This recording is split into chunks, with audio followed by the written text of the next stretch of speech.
Bonjour à toutes et à tous. Je ne pouvais pas passer à côté parce que là, c'est tellement symbolique d'un ensemble de choses. Si vous n'avez pas vu ma précédente vidéo, je vous invite à aller la voir pour que vous compreniez la suite des choses. Puisque, en effet, aux États-Unis, l'affaire de Jimmy Kimmel pousse certains individus, même en France, à parler de fascisme. C'est du fascisme. Bah oui, vous savez, aux États-Unis, le moindre truc, c'est toujours la faute de Trump. Alors que là, ça n'a rien à voir, puisque c'est en fait un conflit d'intérêts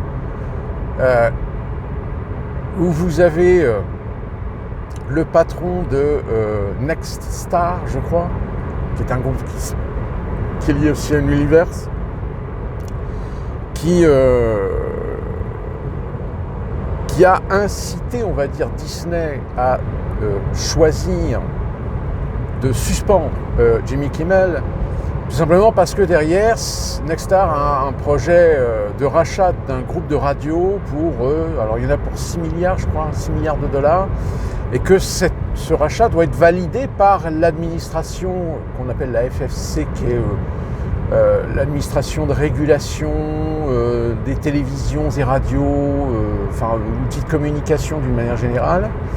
C'est pour ça qu'il y en a certains qui, ça y est, sont pupissés, commencent à dire que ça serait politique. Alors,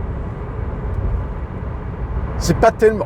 il y a une petite part de politique, mais en réalité, c'est plus du business. C'est-à-dire que tu vas essayer de caresser dans le sens du poil un régulateur, même si le régulateur est entre les mains de gens avec une idéologie bien précise, ça rentre parfaitement dans ce processus, on va dire. C'est-à-dire que voilà, je t'offre la tête de quelqu'un que je sais que t'aimes pas. Par contre, tu m'assures que mon offre de rachat d'un groupe de radio, tu valides. Voilà. Business. Ce n'est que du business. Aux États-Unis, je vous le dis, il y a de l'idéologie du politique, mais derrière, il y aura toujours des questions de business. En revanche, en France, c'est la guerre médiatique. C'est, on va dire, la frustration des médias et des télévisions de gauche de voir CNews continuer à progresser en matière d'audimat. C'est inadmissible. CNews est une chaîne d'extrême droite. On ne peut pas laisser les gens regarder cette chaîne. On est d'accord que si demain ils en avaient la possibilité, certains feraient en sorte de faire sauter CNews comme ils ont fait sauter C8. Ça les démange. Alors Delphine Ernotte, la PDG de France Télévisions, qui littéralement accuse CNews d'être une chaîne d'extrême droite. Mais alors le problème, c'est que c'est quand même l'hôpital qui se fout de la charité. France Télévisions aujourd'hui est une télévision publique qui normalement doit avoir une neutralité, mais qui en réalité n'en a pas, puisque c'est clairement un groupe qui est entre les mains de l'influence de gauche.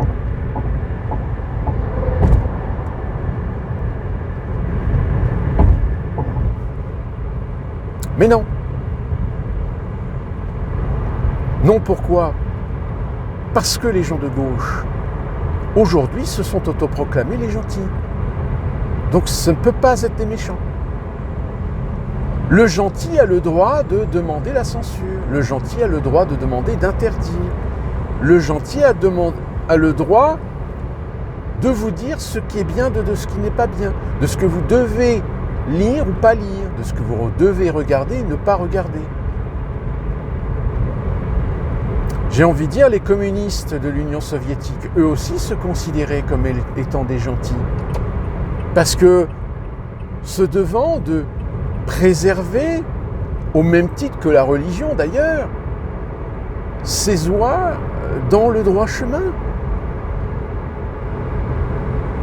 Et que si une oie s'écarte du droit chemin, eh bien, elle doit recevoir la punition divine. En fait, vous êtes en train d'assister à une conversion idéologique presque religieuse qui est que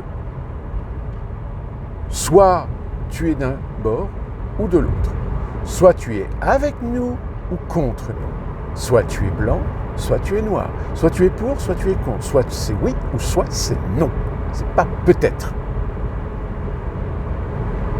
Eh oui. Cette petite guerre que vous avez en France entre médias ne fait que confirmer ce que je vous dis depuis très longtemps. Petit à petit, on vous pousse à devoir adopter consciemment ou inconsciemment un parti ou un autre. La neutralité, la juste mesure, la raison gardée, le juste milieu n'ont plus le droit d'exister. Vous devez être partisan. Vous devez choisir votre camp. Donc quand vous regardez une chaîne d'information, vous êtes soit avec les gentils, soit avec les méchants. Et en l'occurrence, le narratif aujourd'hui, c'est CNews. Si tu regardes CNews, alors tu es d'extrême droite. Si tu regardes France Télévisions, alors tu es de gauche. Si tu regardes TF1, LCI, BFM, alors tu es macroniste.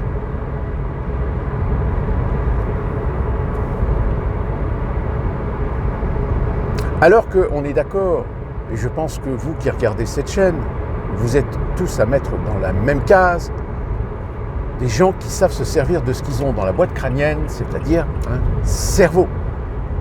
Ce même cerveau qui vous autorise à avoir le droit d'analyser, d'être d'accord, de ne pas être d'accord, d'être mesuré, d'argumenter, de débattre. Parce que oui, ça aussi, plus ça va, plus le débat va devoir être codifié pour ne faire que du débat entre un gentil et un méchant.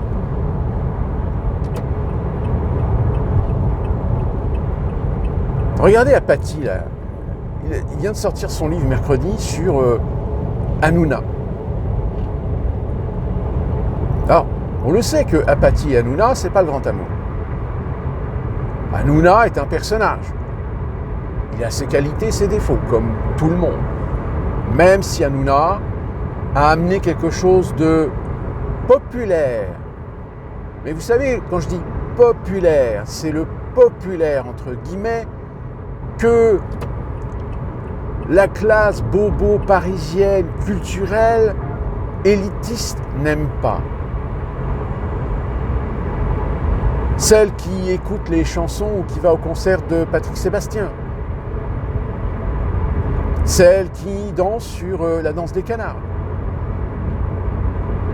Celle qui aime les bals du dimanche, le bal musette, les chansons paillardes, les troisième mi-temps. Parce que oui, c'est ça, c'est cette guerre sempiternelle, comme je le dis souvent, par cette image qui, à mon sens, résume tout. C'est le rat des villes et le rat des champs. Le rat des villes se considère comme étant plus cultivé, plus intelligent que le rat des champs. Alors que le rat des champs a certainement des valeurs morales, de mœurs, beaucoup plus respectables de par la dureté de vie qu'il possède. Et donc lui occure de connaître, de savoir la valeur des choses, tant sur le plan matériel qu'immatériel. Contrairement au rat des villes qui, lui, est un consommateur. Un consommateur qui jouit de plaisir, qui satisfait à ses plaisirs. Eh bien, la voilà la guerre. La voilà la guerre civile. Mettre en opposition des gens biberonnés à des idées utopiques, droits de l'homiste, solidaires, multiculturelle, multiraciale, a la valeur patriotique, la valeur nationale, la valeur d'une fierté de son histoire, de d'où on vient, de la racine. Et plus particulièrement la France, qui est un pays exceptionnel du fait d'être une république laïque, contrairement à beaucoup d'autres pays qui restent des pays avec des particularismes communautaires, religieux, sociétaux.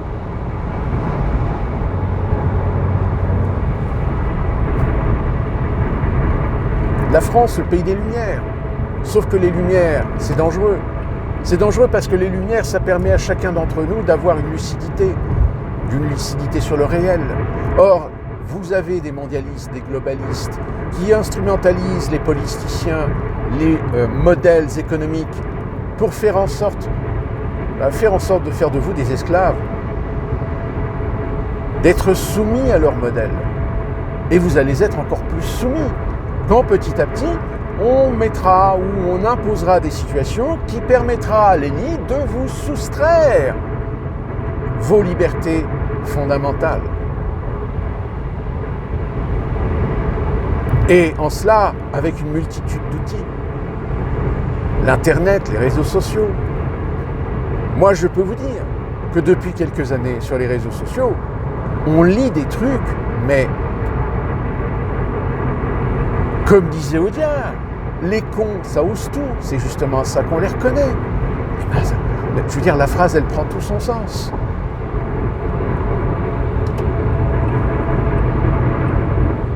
Et concernant des sujets que j'ai abordés dans mes précédentes vidéos, vous ne pouvez même pas imaginer, parce que si vous êtes en dehors des réseaux sociaux, bien vous en fasse, parce que ça devient de plus en plus nocif. Ça instrumentalise, ça exacerbe à la fois les émotions, les hypersensibilités, les haines.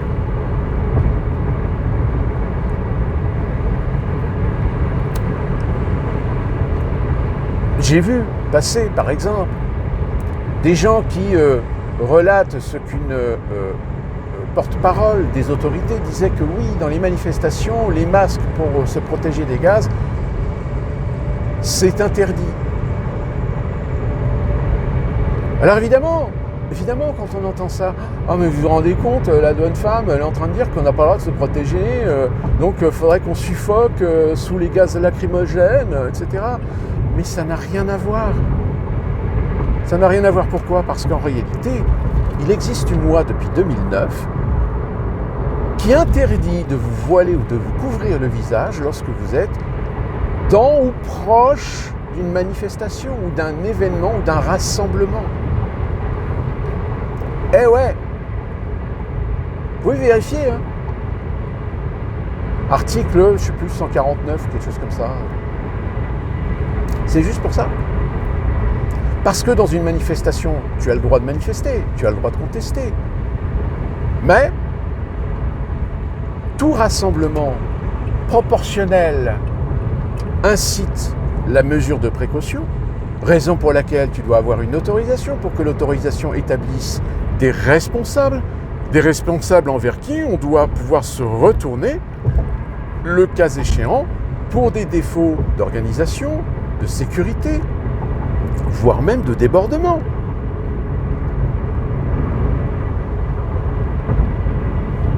Ça fonctionne comme ça. Je veux dire, il y a les libertés, oui, mais dans le cadre de la loi. Sauf que les fragiles du haut, vous les entendez, vous les lisez aujourd'hui. Oui, la liberté oui, la liberté d'expression, oui, la liberté... Là, le cas de Jimmy Kimmel dont je vous ai parlé, là, ça y est, il y en a, ouais, c'est une atteinte à la liberté d'expression.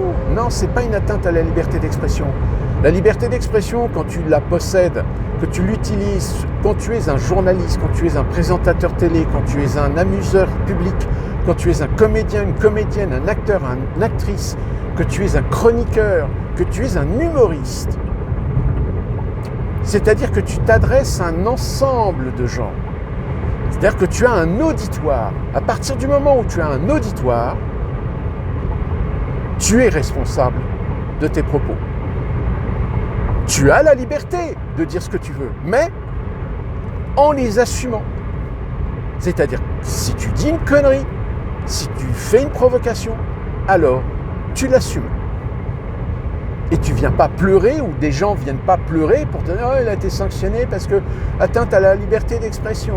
Non, la liberté d'expression, la liberté de la presse, toujours dans le cadre de la loi. Alors oui, bien sûr, la loi, elle aussi, elle est instrumentalisée. On fabrique des lois pour essayer justement de faire taire. Vous vous souvenez, à l'échelle européenne, c'est ce fameux texte qui stipule que désormais tous les journalistes, tous les lanceurs d'alerte peuvent s'exposer à des procédures judiciaires pour révélation de secrets professionnels. C'est-à-dire quand une entreprise fait du profit sur le travail d'enfants payé 2 € par jour, ça peut être considéré comme un secret professionnel. Bon, évidemment, là je vulgarise, je caricature, puisqu'après vous pouvez faire jouer énormément des lois, vous pouvez faire jouer des lois sur les droits de l'homme, sur les lois contre l'exploitation des enfants, etc. Mais le problème, ce qui bloque toujours, c'est évidemment le coût.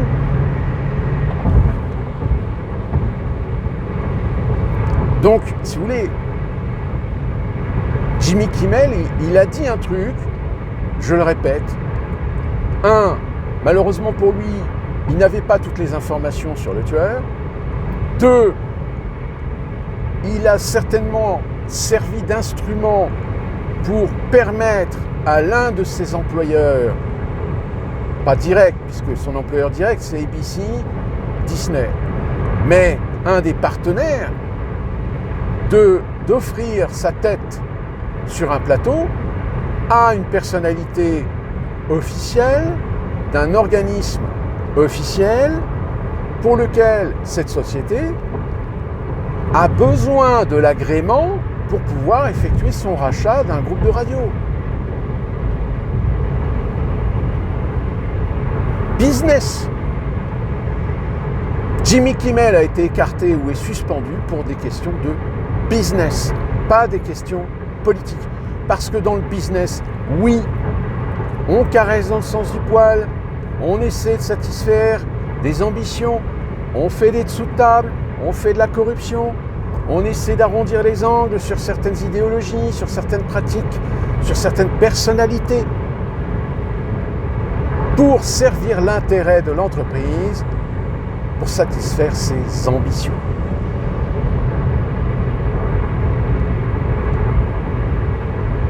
Après le reste,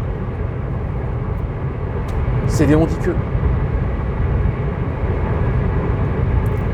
Sauf que malheureusement, depuis ces dernières décennies, on a fabriqué des fragiles, on a fabriqué des gens qui sont incapables de réfléchir, de penser par eux-mêmes et qui adoptent par conviction des modèles de réflexion, des modèles idéologiques auxquels ils se prêtent, qu'ils ventilent, qu'ils diffusent, qu'ils défendent, mais en réalité sans jamais pouvoir avoir les outils pour les crédibiliser face à quelqu'un qui veut en débattre. Et j'entends bien la gauche, d'une manière générale, qui est en train de dire que oui, rendez-vous compte, Charlie Kirk aux États-Unis devient un martyr, etc. Mais attendez, les Trumpistes, les républicains sont en train de faire exactement ce que vous feriez vous-même si ça avait été l'inverse, si ça avait été un intellectuel de gauche qui se serait fait assassiner. Vous auriez fait exactement les mêmes choses. Donc à partir du moment où vous accusez le camp d'en face de faire ce que vous-même feriez si vous étiez dans la même situation, mais comment voulez-vous être crédible? Comment voulez-vous avoir la confiance du peuple? Quand en réalité vous vous foutez royalement de leur gueule. Quand vous vous faites valoir comme étant autoproclamer les gentils et qu'en face, c'est forcément des méchants. La simplification, la généralisation, l'amalgame.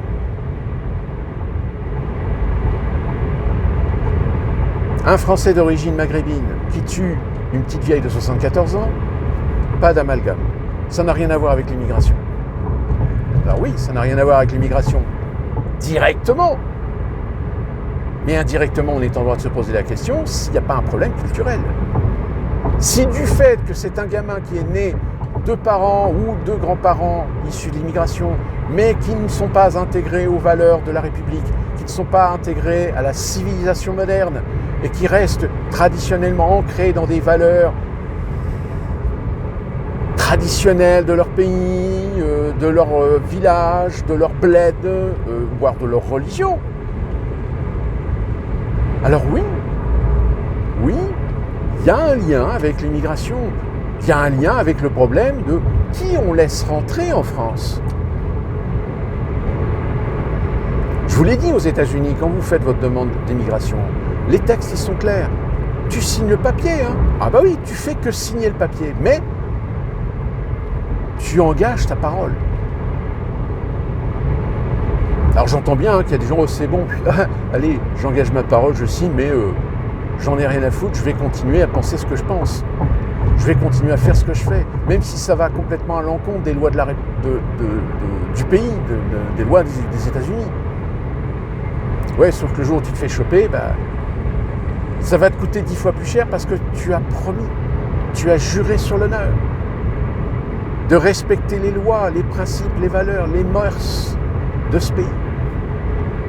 On ne t'empêche pas de préserver des aspects culturels de ton pays d'origine, de tes traditions, mais dans l'espace public,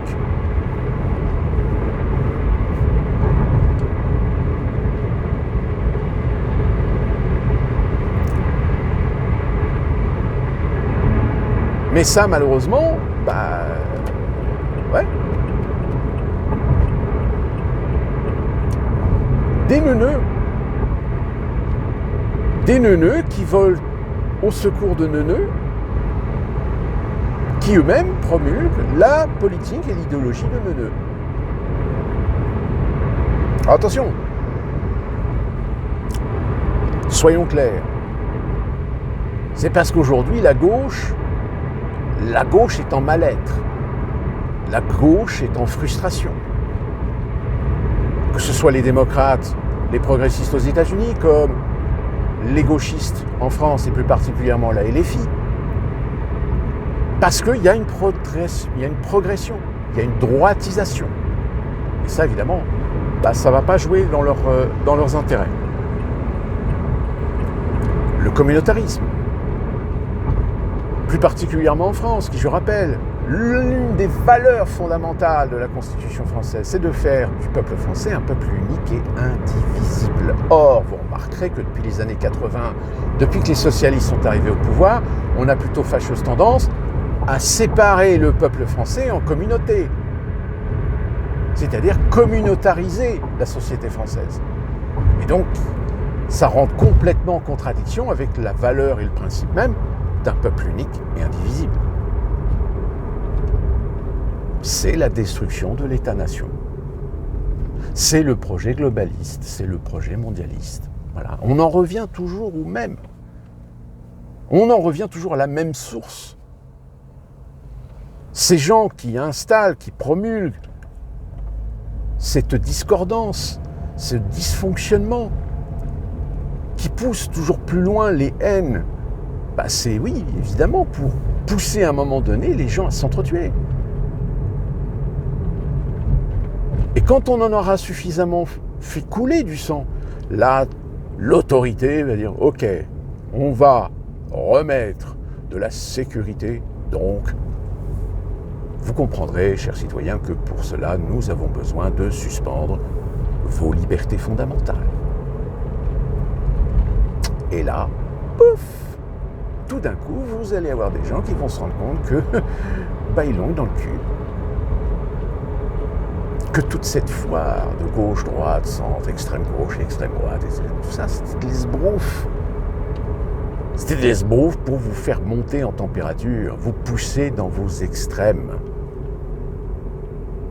et commettre l'irréparable. Et de fait de cet irréparable, installer une dictature. Alors évidemment, ce ne sera pas une dictature indiquée sur le fronton, ce sera toujours des démocraties, ce sera toujours une république, mais en apparence.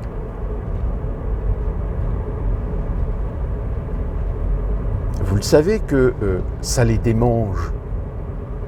Les mêmes qui critiquent la Chine d'être une dictature, de surveiller leurs citoyens avec des caméras partout, avec reconnaissance faciale, le crédit social. Mais ils en rêvent en réalité. Ils en rêvent pour la société française.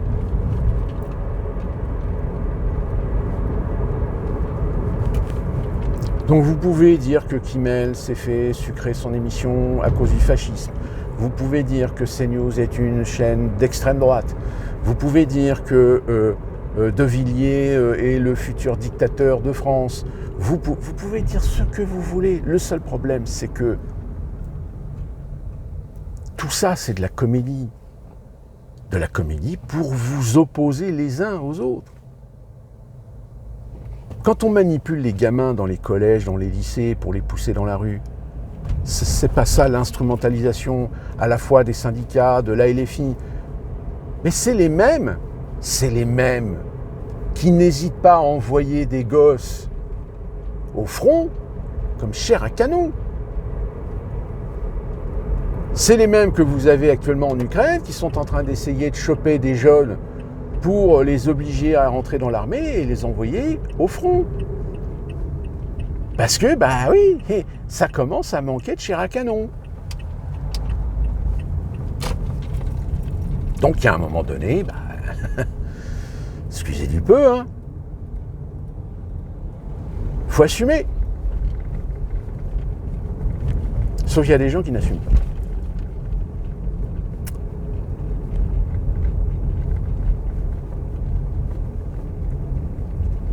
Soyez prudents, parce que ça s'accélère. Surtout en France, on vous fait des manifs, etc. Mais quand on fait des manifs et qu'il y a 2 tonnes de drapeaux palestiniens, il y a un moment donné, oui, on a la légitimité de se poser la question, mais où ça va ?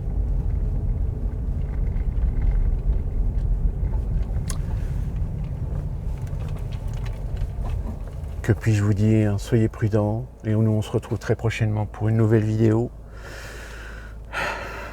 Bouge au pied du milieu.